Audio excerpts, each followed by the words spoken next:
Hey everyone, welcome back to EekRC. Today we are back at the workbench and we're going to talk about the Tamiya Falcon. Now, the Falcon is one of those love it or hate it kind of Tamiyas. They were not great performers, they did break quite easily, well, certain parts did. And, you know, not everybody loves the looks with the really high stance and the super high front end. It's not really a performance buggy. It's, you know, more like a beginner's, somebody's first Tamiya car. But they are kind of sought after right now and collectible because, you know, the kids and the people who drove these, they drove them and destroyed them, and I'm sure that a lot of them got thrown out, trashed, went to recycling. There's not a lot out there that are in good shape. It's hard to find some of the original parts. They never reread these, so it's not like we can get new parts for these. So this is an original one, and all the parts are original except for one set, which I'll show you. New tires on this one that I put on, and I'll show you some video clips of how I got it. It had the bushings in and everything was very loose and floppy, and there was a lot of play everywhere. Let's just go through the car, and I'm going to talk about the different parts of the Falcon and what usually ends up happening with these. So let's take the body off. So normal tub style. I still have the old school MSC in here.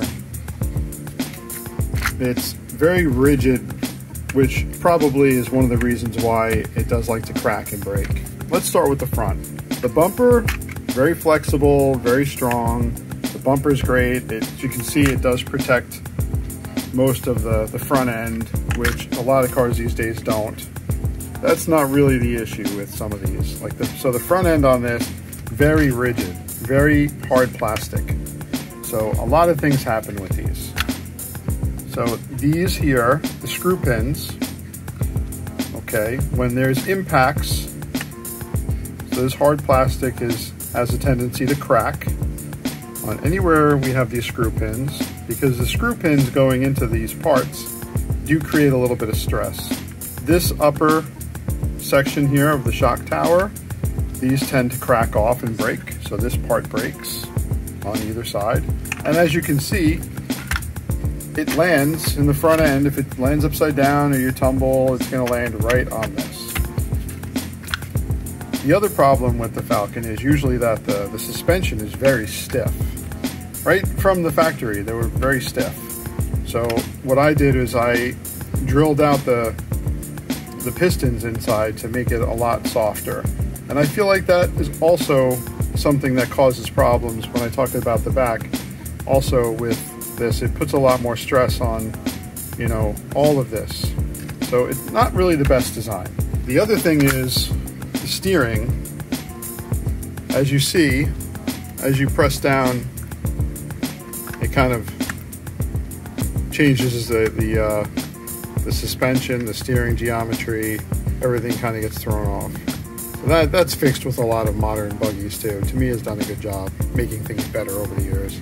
So yeah, then we have our regular servo and, you know, these old school steering arms. Like I said, the manual ESC.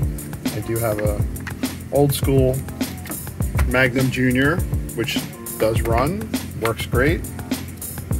Original one from, I believe, 85 or 86. This Falcon, as you can see, they have stampings in here. To the Tamiya stamping, made in Japan down there. So the tub is okay, but it does tend to crack over here because there's only 4 points that hold the front end. These here also.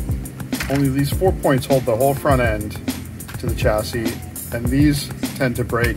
There's not a lot of flex in the chassis. It is that harder plastic. So these do break over time. This one is in excellent condition. I was very shocked when I got it. I was expecting a lot of problems, but I'll show you what was broken. And yes, like I said, new front tires. You know, I tried to refurbish the plastics as I could. So going towards the back, we have our battery hold down. A lot of times these are missing. You know, we have, you know, the regular body pin of the body clip. Everything was there and original. I have no brakes back here.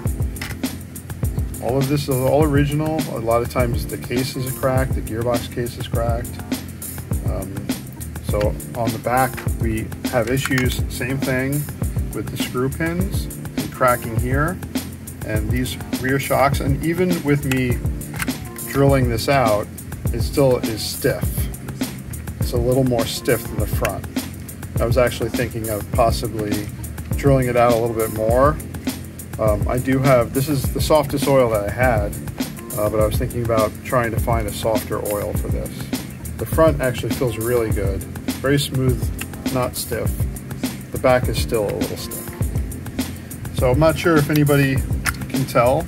Maybe those eagle-eyed Tamiya fans or Falcon fans know that these are not the original uprights here, because the original ones, which I have here, I'm sure that this rolled over and there was a crash and this was cracked. I did glue it kind of crudely. You can see it was damaged also.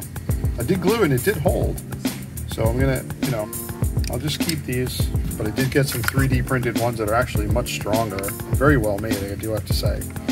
This body mount is original. Everything else is original on the car except for these two. And like I said, I do have the original one. So like I said in the back, these tend to break here. These arms, the suspension arms, they tend to break and crack. Luckily mine's not. And over here, the problem I have now is trying to find the 3-prong resistor. I cannot find this anywhere. I did get a quote from somebody for $25 for one, but I don't think it's worth it. So it does run and work. This just dissipates the heat, basically. So I'm just going to leave it like that for now. If I ever do come across one that's a little cheaper or on another car, maybe if it's the same value. I know it was the same on like the Striker and this and the Monster Beetle and I believe the Blackfoot. So maybe I can try to source another one, but I'll just leave it for now. It does run, it does work. The other problem, and I'm actually going to turn this to the side. These dog bones are mostly plastic and they do wear pretty quickly.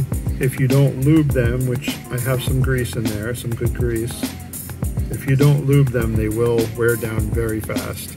And there are, you can buy CRP makes replacements for them, and they're much better.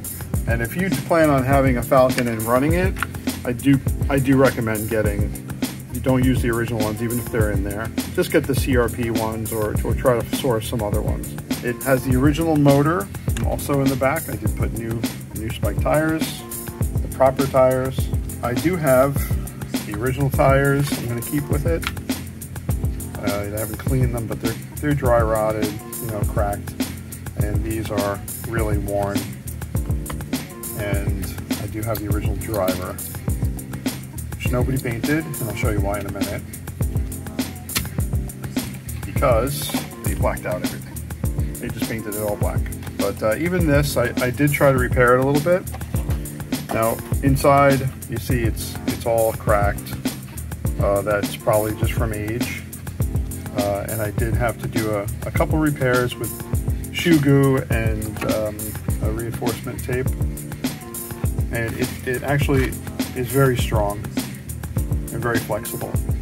So that should be good and that should hold. But yeah, if you like the Tamiya Falcon and you're trying to find one to work on, try to get the best one you can. It's rare that you're gonna find one that's in great shape because like I said, these will be cracked. This might be cracked. These A-arms might be cracked. You might have a bumper that's broken or cracked or missing. That's very hard to source. Sometimes these are missing because this is cracked, that falls off.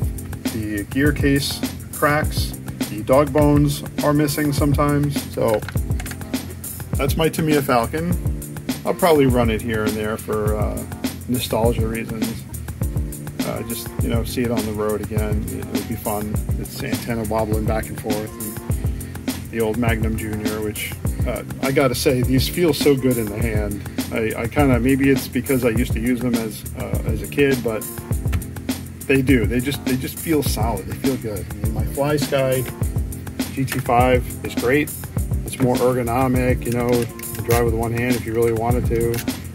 But there's something about the Magnum Junior I really like. It's just classic to me. But I basically took this whole thing apart. I soaked all the hardware in some WD-40. I wire brushed a lot of it off to get the rust off and clean it up. I would recommend, if you get your hands on a Falcon, then just do that. It'll help you out find the problem areas on the Falcon 2. You can take it all apart. That'll help you, you know, determine what's broken, what needs to be replaced. Hopefully you can get one at a decent price, so you're not spending a fortune on a buggy like this, because it's not a great performer. It's not. It doesn't matter what you do to it, it'll never be a great performing buggy. It's really not much different than a Grasshopper or a Hornet or any of the other old school ones, other than the front suspension might be a little bit better, just stiff, and the rear is independent suspension. So, all right guys, that's my video on the Falcon. I hope you enjoyed it. Please like and subscribe, it really helps me out. Okay everyone, thanks for watching. I'll see you in the next video.